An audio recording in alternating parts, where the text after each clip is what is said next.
สวัสดีลูกค้าทุกท่านเนาะหลังจากแม่ค้าลงคลิปไปในวันที่7คือออเดอร์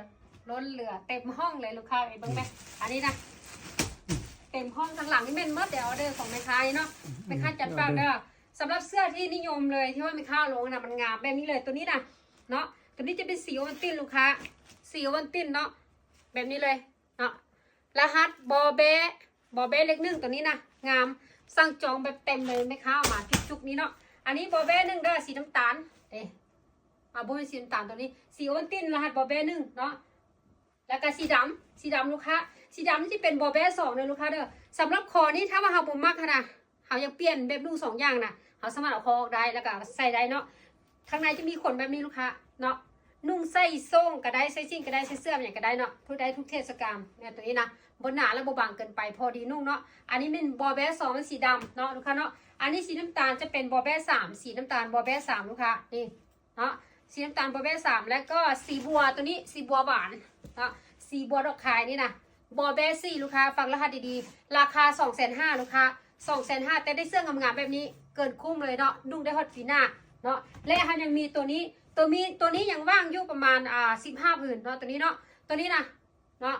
70 โลลงมาใส่ได้เลย70ปลายก็นุ่งได้เพราะว่ามันยืดเด้ตัวนี้นะรหัสแม่นขอไข่เล็ก1ราคา 165,000 กีบเนาะ 165,000 กีบและอย่างตัวนี้ยังว่างบ่หลายตัวนี้นี่มันอันนี้มันคอควาย15ยังว่าง2 4 6 7ยังว่าง8ตัวเนาะคอควาย15นี่ยังว่างอยู่8ตัวนี่ว่างอยู่8ตัวยุ่งๆเนาะตัวนี้นะคอควาย15ว่างอยู่8ตัวตัวนี้เป็น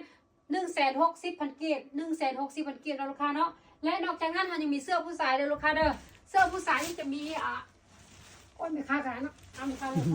เนาะเอาเดินไล่เปิดทุกคน เสื้อผู้ชายนี่จะมีอันเบอร์ M เนาะเบอร์ L XL ตัวนี้นะราคา 250,000ลูกค้าเอ้ยแพงคือดีแหงค่ะมึงไหมมีถงจกให้ทางในพร้อมลูกค้าทางในมีคนนุ่มเนาะมีขนนุ่มๆแบบนี้ทางในนะนุ่มสบายบนหนาบนบางแล้วกันมีถงเสื้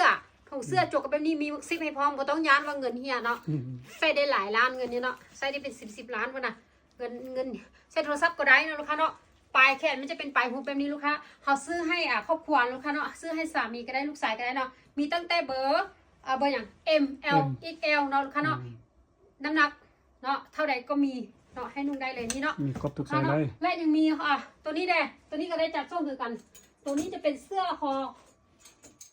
คออมเนาะแพรดีแพรหนาลูกค้าแพรดีแพรหนาตัวนี้นะเนาะรหัสนอดกลูกค้ายังไม่ค่าจะแพรให้เบิ่งเนาะตัวนี้นะตัวนี้จะแม่นนอนกเล็ก1นอนกเล็ก1เนาะลูกค้าเนาะสีนี้เป็นนอนกเล็ก2ลูกค้าแล้วไม่ค่าจะลงรูปไหมเบิ่งเด้ออันนี้นอนกเล็ก3เป็นสีครีมเนาะลูกค้าเนาะสีน้ำตาลอันแดงนี่มันนะนอนกเล็ก4ส่วนสีดำนี่แม่นนอนกเล็ก5ลูกค้าเอ๋ยตัวนี้นะงามและยังมีเสื้อมาไหมลูกค้าเอ๋ยเสื้อมาไหมตัวนี้ลูกค้าท่านใดที่แม่ค้าลงคลิปไปแล้วว่าเสื้อน้อยนุ่งจิบไรนะแม่ค้ามีตัวนี้อันนี้แม่ค้าบอกให้แล้วนี่เนาะแม่ค้านุ่งแล้วตัวนี้นะอันนี้แม่ค้าจะปั่นกับแม่เท่าแล้วเนาะอันตัวมีตีนฮุบเนี่ยแม่ค้าบอขายแล้วเนาะแม่ค้าบอขายแล้วแม่ค้าจะขายตัวนี้เด้อลูกค้าเด้อแม่ค้าจะขายตัวนี้เนาะตัวนี้คือเอามา4ตัวเอามันมีตัว3ตัวเปิดร้านตัวตัวนี้แม่ค้าจะขายตัวนี้ให้นะตัวนี้เด้อ250,000ลูกค้าแต่ว่าได้หนาแบบนี้เลยลูกค้าเบิ้งเด้หนาแบบนี้มีขนแบบนี้เนาะแล้วมีหมวกสาวๆมากสาวๆถามว่าจะได้เสื้อมีหมวกไหมคะจัดให้แหละแต่ว่าจิใส่รหัสอะไรนี้ใส่รหัสห่อห้านซะเนาะนี่นะห่อห้านใส่รหัสห่อห้านตัวนี้นะห่อห้านเล็ก1เป็นสีบัวหวานนะลูกค้าเด้อทำให้ค่าจะลุกให้เบิ้งตัวนี้นะนุ่งได้ฮอตเท่าไหร่70 โลเนาะ70ปลายโลลงมานุ่งได้นี่นะตัวนี้ยังบ่ซักเท่ามีถงจกแล้วก็มีขนแบบนี้สีไซส์เลยลูกค้าเด้อคือแม่ค้านี่มันน้ำหนัก49 โลสูง150เนาะแต่ว่านุ่งได้ซ้ำนี้แต่ว่าผู้ใหญ่นุ่งจะงามกว่านี้เนาะเด็กน้อยก็นุ่งได้ทรงสีไซส์เนาะอันนี้ห่อ5เล็ก1จะเป็นสีบัวนะลูกค้าเนาะอยากได้เอฟมามีจำนวนบ่อันเลยลูกค้าเด้อและตัวนี้เนาะเป็นตัวไม้ลูกค้าตัวไม้จะเป็นสีครีมสีครีมตัวนี้นะมีหมวกแบบนี้อุ่นฮอตปีหน้าลูกค้าเลยซื้อปีนี้ได้ฮอตปีหน้านุ่งได้3-4 ปี4 ปีก็นุ่งได้นะเพราะว่าอย่างแบมันดีลูกค้าขนมันก็ดีแต่ว่าจะไปปั้นใส่จักรเลยลูกค้านะถงจกได้อุ่นพร้อมมือโอกาสเอาลูกค้าเนาะดีเด้นี่มีหมวกให้ส่วนพร้อมมีกระต่ายแบบหน้าฮักไว้ฮักแบบนี้เนาะ ได้ฟิลไปเกาหลีแล้วลูกค้าเนาะอันนี้เป็นเครื่องไหมคะที่มาใหม่ได้ตัวนี้เนาะแล้วไหมคะจะลงรหัสให้เบิ้งเนาะลงรหัสให้เบิ้งใต้คอมเมนต์นะและตัวนี้เนาะลูกค้าเสื้อสุภาพบุรุษท่านทรายลูกค้าท่านทรายนะตัวนี้เนาะหนังดีแพรดีตัวนี้นะขายเท่าไหร่400,000 บาท350,000 ตัวนี้3,500ให้ลูกค้า 3,500ให้ลูกค้าตัวนี้นะหนังดีแพรดีแหงลูกค้าตัวนี้นะบ่ย่อลูกค้า บ่ย่อเนาะ นี่แบบบ่ย่อเลยนะ ข้างในเป็นคนบ่ ทางในเป็นคนนั่งเต็งนอนเต็งกับบ่ย่อมีถงจกใส่เงินได้ใส่โทรศัพท์ได้เนาะลูกค้าเนาะ งาม อันแม่ค้านี่แม่นเตี้ยเนาะลูกค้าเนาะแต่ว่าเสื้อนี้ผู้ชายนุ่งแต่ว่าเป็นอย่างแม่ค้านุ่งให้เบิ่งจกได้นุ่งได้แท้เนาะถงก็ได้ใส่เงินได้แท้ลูกค้าเนาะตัวนี้สีใส่รหัสไหนเนาะมีเบอร์ไหนได้ตัวนี้เนาะมีเบอร์บ่ สำหรับตัวนี้มันบ่ยังหลายละ บ่ยังหลายเนาะ อันนั้นจะเป็นเบอร์ L น้ำหนักประมาณ72 โลนุ่งได้ตัวนี้นะ72 โลนุ่งได้75 โลมานุ่งได้เสื้อให้ท่านสายเลยลูกค้าเด้อนี่บ่หนาบ่บางเนาะตัวนี้นะราคา3,500,000เนาะที่ใส่กันสอสร้างเลข2ลูกค้าเด้อเสื้อผู้ชายสอสร้างเลข2เมื่อกี้นะตัวนี้คือเท่แฮงลูกค้าคือเท่แฮงตัวนี้นะเท่แฮงมีหมวกอีกนี่มีหมวก ตัวนี้จะเป็นสไตล์ใหญ่ สไตล์ใหญ่เนาะถ้าว่าเฮาบ่อยากใส่หมวกก็บ่ต้องใส่ตัวนี้นะ อ่า มีถงจกข้างในอีกตัวนี้ แต่ นะ มื่น โอ้ บ่ โคตรงามเลยโคตรเท่เลยแต่ว่าอันแบบนิเตียนะลูกค้าเนาะ บ่ต้องศึกษาเด้อเบิ่งกันเบิ่งเสื้อเอาเด้อลูกค้าเด้อตัวนี้ขาย400,000เนาะ450,000ฮะ 400,000ตัวนี้เนาะ เอาตัวนี้400,000ลูกค้าแต่ว่าเขาใส่ขาย500,000บ่ขายเนาะแม่ค้าขาย400,000ตัวนี้นะเป็นทรงเท่เนาะทรงสุภาพบุรุษที่แบบโลหลายเนาะลูกค้านี่นะโลหลายแล้วก็มีอัน สำหรับตัวนี้น้ำหนักตั้งแต่60ฮอด80มันใส่ได้เด้อ 60 ฮอต 80 กิโลลุงอันขึ้นไปเนาะลูกค้า60 ฮอต 80 กิโลใส่ได้ลูกค้ากระเบื้องแต่นี่แม่ค้านุ่งแม่ค้าสูง150 น้ำหนัก49ได้ซ้ำนี่เนาะแต่ว่าทางผู้ชายท่านใหญ่เนาะนุ่งได้หลายเนาะลูกค้าเนาะเดี๋ยวแม่ค้าจะลงเลขรหัสอัน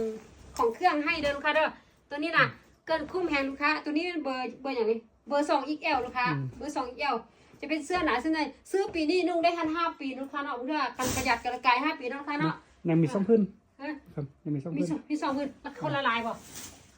คนละหลาย คนละลายเนาะตัวนี้ลูกค้าตัวนี้จะเป็นอันผู้ใหญ่ปานใดลูกค้าเนาะตัวนี้นะจะเป็นสีขี้เถ้าเนาะลูกค้าเป็นสีขี้เถ้าจะอุ่นแหงเว้ย